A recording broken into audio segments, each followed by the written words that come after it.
আমাৰ উদ্দেশ্য আছিল পাকিস্তানৰ প্ৰৰোচনাত যি পাকিস্তানী সন্ত্ৰাসবাদীয়ে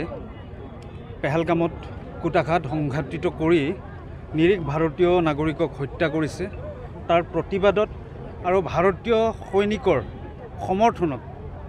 তেখেতসকলে অপাৰেশ্যন সিন্দুৰৰ সময়ত আমাৰ জোৱানসকলে ভাৰতৰ অখণ্ডতা প্ৰভুত্বক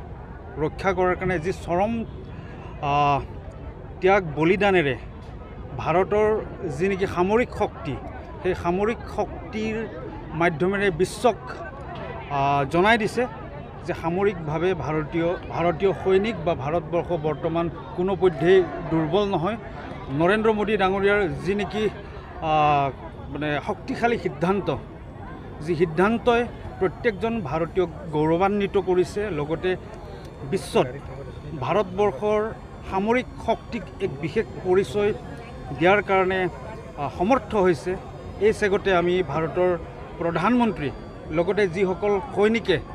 এই ভাৰতবৰ্ষৰ স্বাভিমান ৰক্ষা কৰিলে তেখেতসকলক শ্ৰদ্ধা জনাই আমি এই তিৰংগা যাত্ৰা তামোলপুৰৰ